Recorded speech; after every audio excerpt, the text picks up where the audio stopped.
ဒါကီကိုဖြုတ်ပြီးရင်မင်းနဲ့လာမယ်အခုခဏဆောင်အောင်လို့အီမန်ဂါဇာလီယက်ကိုအကြောင်းပြန်လိုက်ရဲ့ရော့တန်အက်စတူလာရဲ့ခဏဆောင်မောင်းကွာငါဒါကီနဲ့ထိုးဖို့တော့ချင်းခဏလောက်ပေးပါအောင်ဆိုတဲ့ရော့တန်ရဲ့ဒီမှုကွန်ရဲ့ဆာမနာက post လေးတစ်ခုကပရိသတ်ကြားထဲမှာတော်လေးလူပြောသူပြောများနေပါတယ်ဒီချင်းရအက်စတူလာနဲ့ရော့တန်ရဲ့ထိတိုက်တွေဆိုမှုကအချင်းကာလာတစ်ခုတာဆောင်းဆိုင်ရမယ်မလဲမသိဖြစ်လာမယ်ပွဲစဉ်တစ်ပွဲဖြစ်လာနေပြီဖြစ်တဲ့တော့လစ်လက်နေတဲ့မွေတိုင်း flyweight champion ကပတ်ကိုအဆုံးဖြတ်ပေးမယ်ပွဲဖြစ်တာကိုရှိနေပါတယ်အက်စတူလာအီမန်ဂါဇာလီယက်ဆိုတာကလက်ရှိချိန်မှာ one championship flyweight တန်းမှာရတန်းမရနိုင်တဲ့အရှိန်ဟုန်နဲ့တန်တန်းလာနေတဲ့ရုရှားလူငယ်ဖိုက်တာတူဖြစ်ပါတယ်အတနစနစ်သားရှိတဲ့တတာဂက်စတန်နင်ဂျာကone championship မှာရှုံးပွဲလုံးဝမရှိသေးဘဲနဲ့မကြာသမီးကကျင်းပခဲ့ one Friday fight 147ပွဲစဉ်မှာ39နှစ်ရွယ်ထိုင်းကနဝင်ဖိုက်တာကြီးနိုအိုကိုဒုတိယအချီမှာလဲတုံးနဲ့အနိုင်ယူနိုင်ခဲ့တာပါနိုအိုမတိုင်ခင်ကလည်းPamphlet Counterani တို့ထိတန်းဖိုက်တာတွေကိုလဲတုံနိုင်ခဲ့သူဖြစ်ပါတယ်။ဒါပေမဲ့ပြဿနာကအက်စတူလာကနိုးနဲ့ပွဲမတိုင်မီပြုလုပ်တဲ့ကိုလေးချိန်နဲ့ရေတက်ရှိမှု weight in and hydration test မှာလေးချိန်မပြည့်မီတဲ့အတွက်ပွဲဝင်နိုင်ရခဲ့ပေမဲ့ချန်ပီယံကပတ်ကိုတော့သိမ်းပိုက်ခွင့်မရရှိခဲ့ပါဘူး။ရော်ဒန်ဂရိုင်ကလည်းပြီးခဲ့တဲ့လတွေကအလေးချိန်မပြည့်မီမှုကြောင့်ကပတ်ကိုရုပ်သိမ်းခံရသူဖြစ်တဲ့အတွက်လက်ရှိချိန်မှာမွေတိုင်း flyweight champion ကပတ်က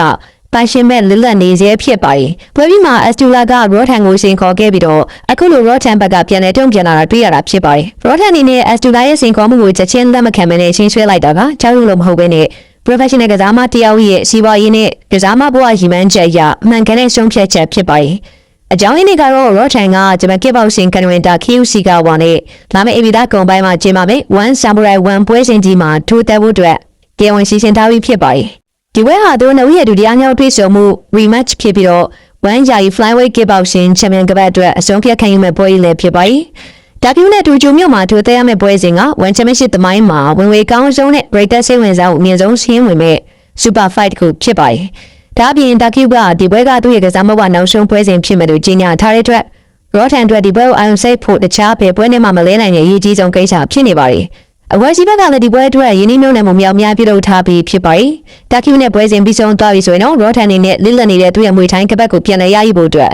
အက်စတူလာနဲ့ရင်ဆိုင်မှုကတည်ကြလောက်ရှိနေပါတယ်။ဒီနောက်တွေ့ဆုံခဲ့ရင်ဒီစတစ်ပိုင်းရအချိန်နဲ့ရှိမဲ့ပွဲစဉ်တစ်ပွဲဖြစ်လာမှာပါ။အက်စတူလာကအရန်မောင်း9ပေ10လက်မှရှိပြီး flyweight တန်းအတွက်အရန်ကိုကြီးမားတဲ့ခနာကိုဒီစောက်ပုံပိုင်ဆိုင်ထားပါတယ်။သူရဲ့ဒါဂက်စတန်မွေထိုင်းကစားဟန်ကတာမန်ထိုင်းဖိုက်တာတွေနဲ့မတူဘဲနဲ့မွေးကနေထင်းကစားနိုင်စွမ်းခြေကန်ချက်ပြင်းထန်မှုရဲ့ခနာကိုထိုးနေတဲ့လက်ဒီတွဲလုံးတွေမှာတော်လေးတိကျအားပါပါတယ်။သူကထိုင်းဖိုက်တာရဲ့အားနည်းချက်ကိုကောင်းကောင်းနေလာထားပြီးတော့လဲထိုးနိုင်စွမ်းပြည့်ရှိသူဖြစ်ပါတယ်။ရော့ထန်ကတော့အရန်မောင်းရအက်စတူလာထက်နေပေမဲ့ကွင်းထဲမှာပြိုင်ဘက်ကိုဆံမပြတ်ဖိအားပေးဝင်ရောက်တိုက်ခိုက်နေတဲ့တိုက်စစ်အဟုန်နဲ့ကဲဘက်ကင်းမဲ့တဲ့မာကျော်မှုပိုင်ဆိုင်ထားပါတယ်။ရော့ဟဲ့အဓိကလက်နက်ကတော့အနီကဝင်တော့ပြီးတော့ပြင်းထန်တဲ့လက်သီးနဲ့ကြောင်းတွေကိုတွဲတုံးတုံးပြတာဖြစ်ပါတယ်။အက်စတူလာရဲ့ဝေးကန်ချက်တွေကိုကြောဖြတ်ပြီးအတွင်းပိုင်း inside pocket ကိုရော့ထန်ဘလောက်ထိဝင်ရောက်နိုင်မလဲဆိုတာက